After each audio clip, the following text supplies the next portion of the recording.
A warm welcome to you wherever you are joining us from across the world. This is Sport Africa. This is where we discuss all things regarding football and other footballing stories, sporting stories on the continent. Welcome once again. My name remains Ashalolu Femi. We have so much on our plate today that it will be enough to go around everyone, to our brothers and sisters celebrating. We say Happy Good Friday to you wherever you are. Kado Gundari and James Agberebi there, and today we'll be sinking our teeth into a lot of issues to be discussed on the continent. Guys, you are welcome to the show. Thank you very much, Femi. It's a pleasure as always. Yeah, thank you, Femi. Happy to be on today's edition. Okay, all right. Of course, this weekend we have the CAF Confederation Cup and the CAF Champions League. We of course, getting to the quarterfinal stages. But today we'll be getting to our regular program and we'll take you through our continental roundup, then our talking point, as well as our stars in the diaspora. Today we'll be going to Cote d'Ivoire. And the big match, we'll be going to Ghana. Ghana has us today. But let's get into the continental roundup. Of course, during the week, the death of Lami Bangura, a former Sierra Leone footballer and coach, has got the attention of the whole continent, talking about the welfare and safety of football players on the continent. So we'll be giving a special focus on that. And of course, we'll be talking about Tom Saintfiet. Remember, he brought Gambia to the 2023 AFCON, though they didn't get beyond the group stages. Remember, we also told you on this very show where we give you first-hand information that he turned down Nigeria, Cameroon, and Ghana to become their new coach. But with the Philippines, just one draw after 4 matches, it's not looking good for the Belgian right there in the Philippines. So those and many more I will be getting attention today on the show. But Kayode, once again, welcome. Let's get started. Before I come to James, Lami Bangura is a football icon, like in the shades of Mohamed Kalon in Sierra Leone. But during the week, his team, they were traveling for a football league game in Sierra Leone. He was a coach of Port Authority FC. And they had an accident on Tuesday night, and sadly, he died in the hospital. The pictures are right there on the screen. They might be a little bit gory, but we're so sorry. We just want you to understand what we're actually talking about. You saw the players there, all of them bloodied all over. But this has got a lot of people talking. In Europe, the standard is once the journey in any league match is more than 1 hour, 30 minutes, 1 hour, 45 minutes, the team is expected to fly. It is the standard regulation. But here in Africa, maybe I should even use Nigeria as an example because it's a relative example now. We have players traveling from, for instance, from the south of Nigeria to the northeast, which is more like traveling from one end of the earth to another. And anything could happen. We've seen pictures of team buses, players getting involved in accidents. When are we going to get it right on the continent? When is the welfare of players going to be in the front runner for our football authorities in Africa? Well, first and foremost, condolences are in order to the family and fans of the club and the departed Bangura. But I think we shouldn't put the cart before the horse. I think it's a problem of infrastructure. People get involved in road accidents and they die like every other day in Africa. So whether you're a footballer or you're not, that could have happened to you. It's about governments all over Africa taking infrastructure provision seriously, much more seriously than it is.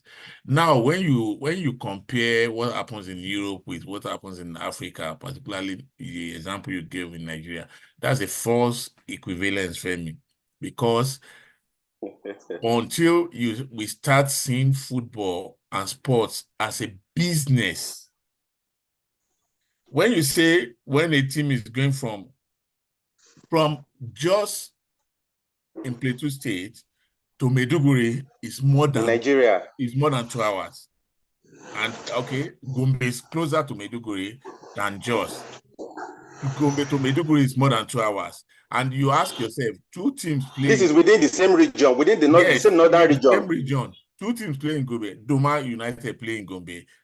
Gombe United also play in Pantami. For them to travel by here to Maiduguri means that there's money that they have made from the league. Femi, how much do clubs make from the league?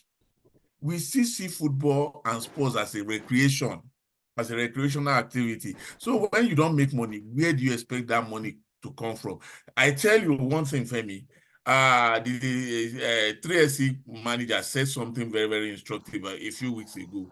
They played a game on a Sunday. I think that was a game against Aqua United. They won. And then he said, tomorrow we set out for our game against Doma United in Gombe. And then they are coming back to play somebody else. So they will travel like 2 days on the road. And by Wednesday, they get to Wednesday, that is match day, they get there, they don't even have time to rest. So it also affects the quality of the football we get to watch.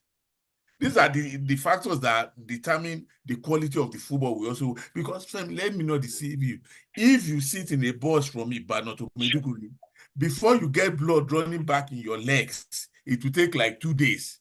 Yet the players will have to play 24 hours after arriving in Maiduguri. Of course, the same happens for Academy and other teams in that age when they come towards the south. I'm not saying this to favor the teams in the south. I'm just saying this, at least the same distance from Ibadan to Maiduguri is what Academy will also take to Ibadan if they have to come play in Ibadan. So my take is, before we have this conversation, the first one we should have is, how do we make the league more attractive? By getting much more sponsors, by being accountable, so that there will be much more money to share around. And then you can now look at teams and ask them, why are they not traveling by? I tell you as it is today, if any teams travel by here, Femi, that money didn't come from the football. Maybe from a benevolent sponsor or whatever. That's where the money will come from, not from what they have made from football directly.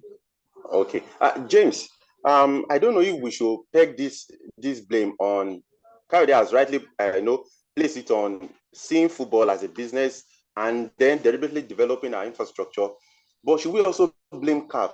Because, for instance, now, I don't know if as the football governing body in Africa, when you see things like this, though you might say you do not, or you might argue that you do not have the authority of what is done in each country, but I think a standard can be set actually in order to safeguard the lives of footballers.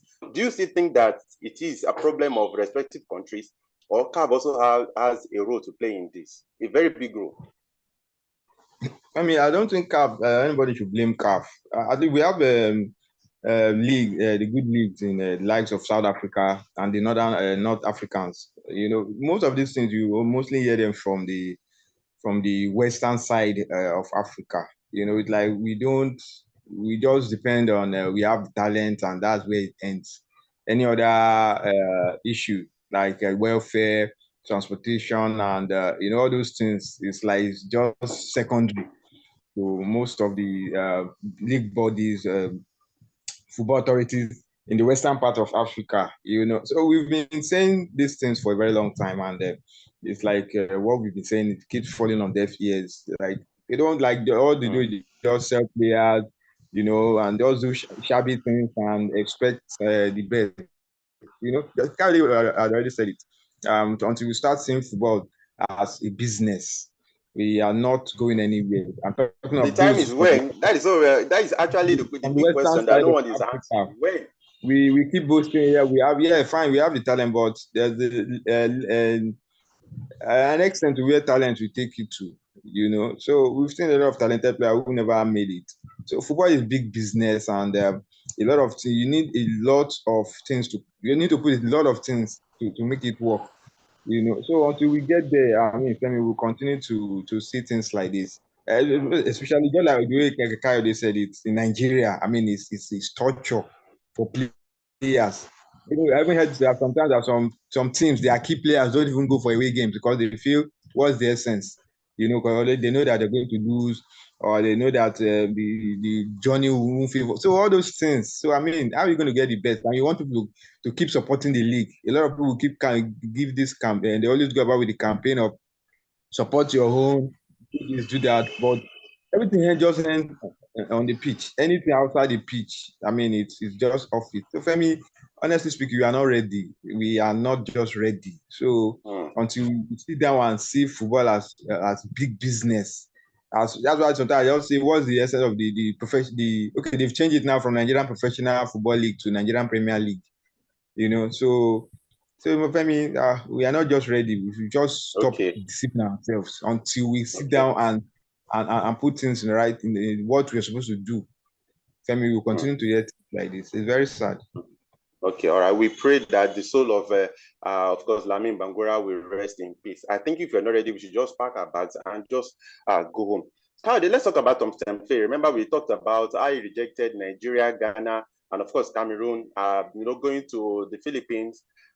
He said he wanted to undertake a new project, and it seems he's really undertaking a new project right there in Asia, because after four games, Philippines, they are bottom of Group F, with just one draw. They lost at home 5-0 to Iraq, the Group F leaders, in the World Cup qualifier, 26 World Cup qualifier the last time.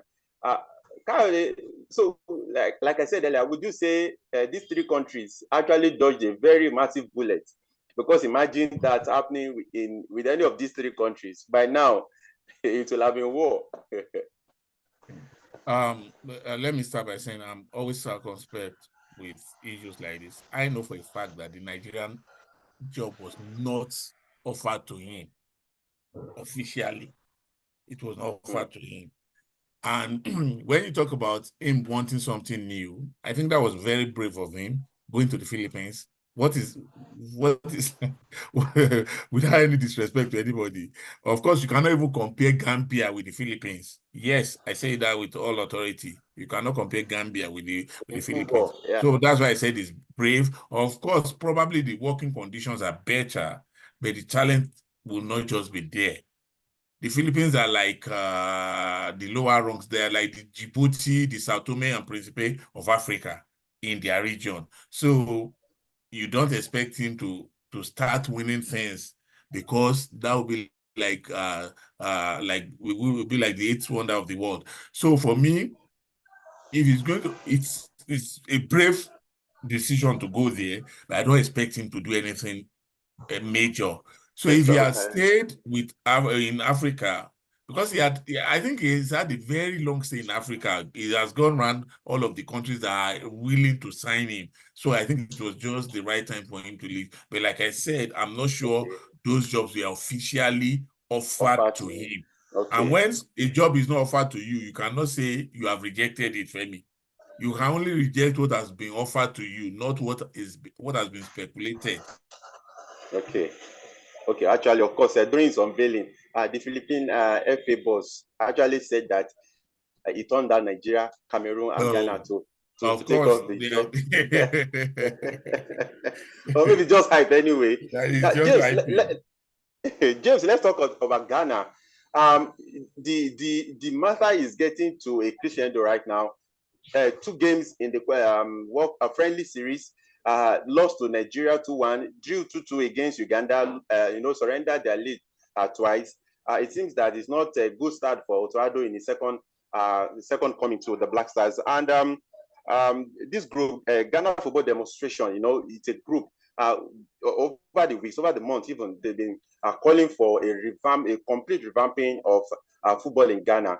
But now they are saying that they want to take things to a bigger level, which is mobilizing people to boycott games of the Black Stars. What is going to be the implication, James, in terms of in terms of branding, in terms of marketing? Because businesses or organizations, corporations who put money in the Black Stars in Ghana, we want to have a rethink. If people are boycotting, going to stadiums to see the Black Stars play, that is a red flag, so to say.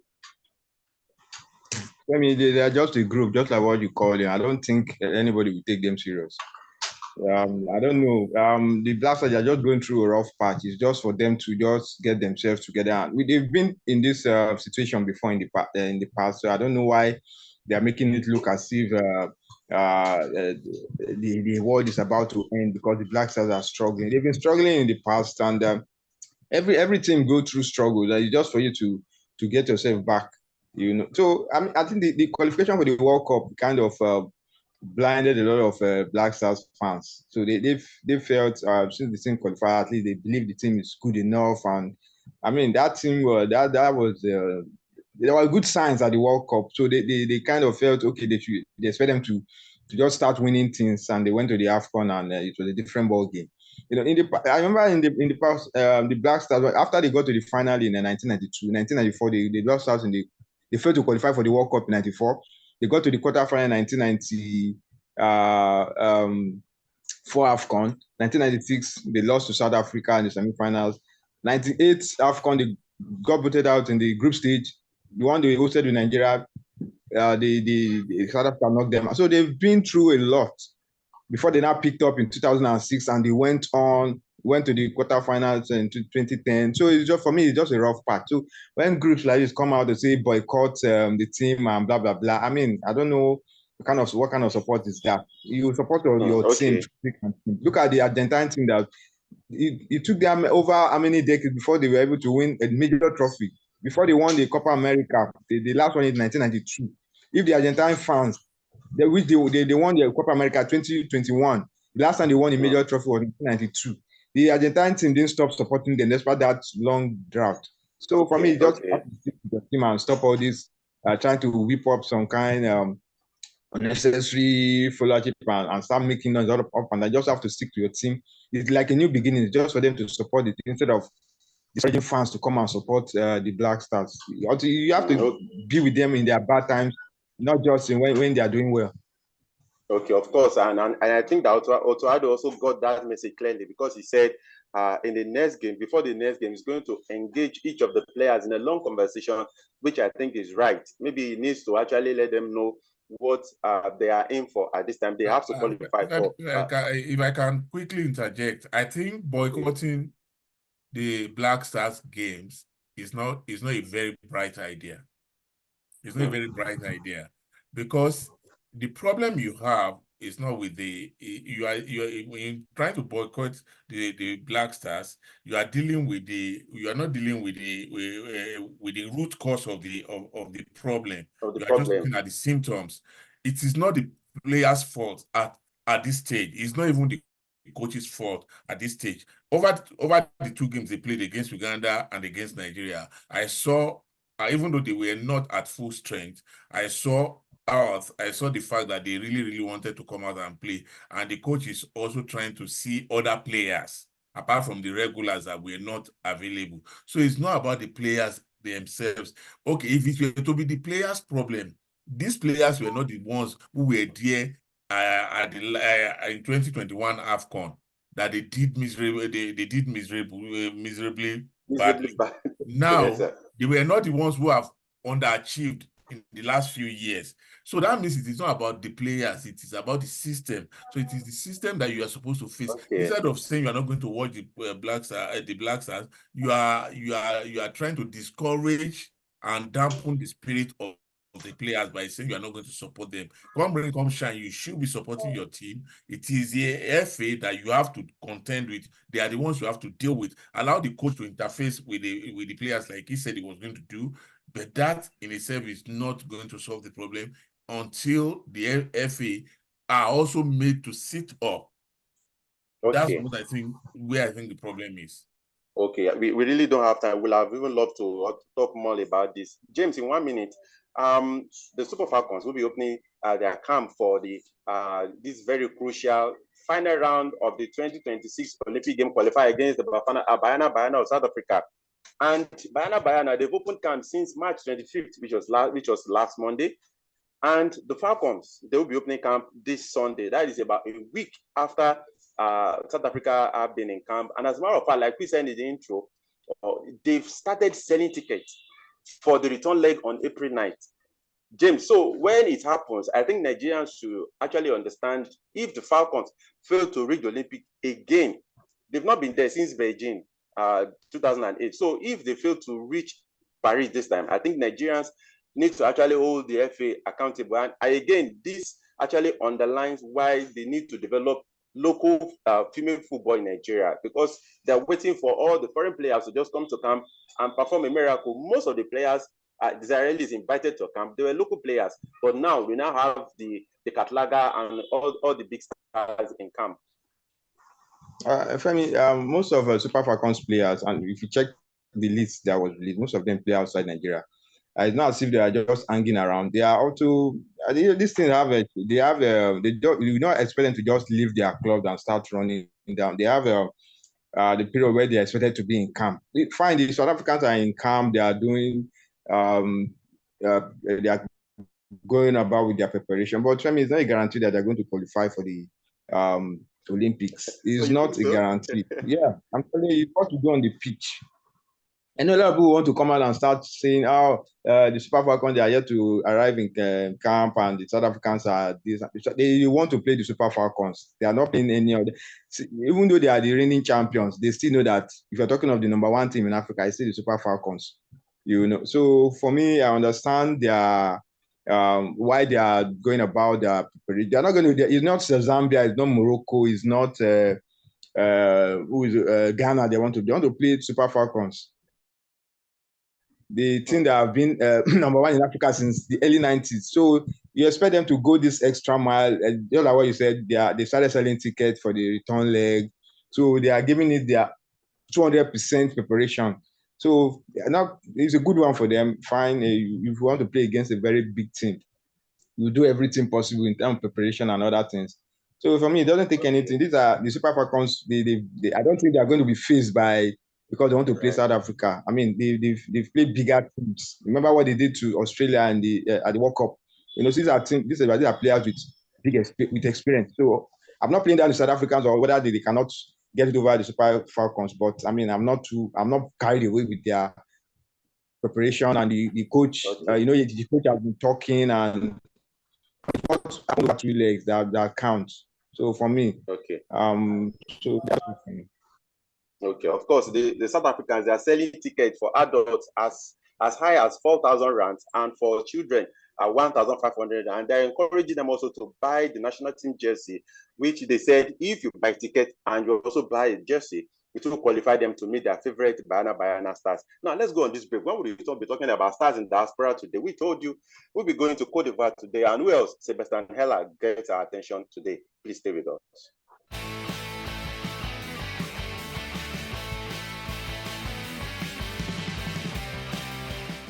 Yeah, welcome back. It's still Sport Africa. Of course, it's been an awesome moment on the show this Easter Friday. And Kyle, let's briefly talk about Sebastian Heller. You know, in 2002, he was diagnosed with testicular cancer. To a lot of people, that will mean a life sentence, so to say. It will just mean like a death verdict. But he came back, fought very strongly, and he scored the winning goal, the goal that won the 2023 AFCON for Cote d'Ivoire. You know, their third title. So, in a way of appreciating him, how hard he's fought as a gallant footballer, he was rewarded with a Puma boot with a golden soul by Puma, just to to appreciate him on his journey and to serve as a sort of encouragement to a lot of people battling this sort of illness. Well, yeah, you took that straight out of my mouth. It's a miracle that he was able to come back. Not only come back, he fully recovered. He helped Ivory Coast to win a major title. I wish that kind of second chance was offered to Carly Keme, the Super Eagles goalkeeper, wonderful individual, talented goalkeeper. He never got the chance to relaunch his career because of the injury that ended it. So when we have success stories like this, it is just proper that we celebrate it. So we have to thank that this is beyond football now. It is humanitarian. The fact that we are able to bring this guy up and say, okay, this is like an encouragement to other people to know that sometimes this is not a death sentence. You can overcome challenges and become even better than what you think possible. So it's a good one. Congratulations to him. Congratulations to Ivory Coast again and again. We have ate the humble pie. So I think we should congratulate them once again for what was a memorable competition. I have to say that I never got the chance to properly congratulate them, but it was a very memorable competition and they won justifiably. So I think we should have that at the back of our mind. But more importantly, congratulations to Allah, and we wish him a long and fulfilling career. Okay, so we wish Sebastian Heller all the best as he continues to demonstrate resilience and, of course, valor for every other person going through such similar challenges. Thank you, and James. Thank you so much for your thoughts on the show today. We appreciate you. Thank you very much, Femi. It's a pleasure. See you next time. Yeah, thank you, Femi. See you next time. All right. Okay. So like we said, of course, the CAF Champions League and the CAF Confederations Cup will be returning this weekend. Sadly, sorry, we couldn't give you the fixtures, but of course, on Monday, we promise we'll be looking at the big matches and the results. Remember, this is just the first leg. Of course, the second leg will be taking place just a week from today. I remain Ashalolu Afemi. We'll see you all on Monday. Have a fantastic holiday season. It is Easter, and of course, Ramadan is still ongoing. I wish that God will answer the prayer of every one of us. We'll see you next week. Bye for now.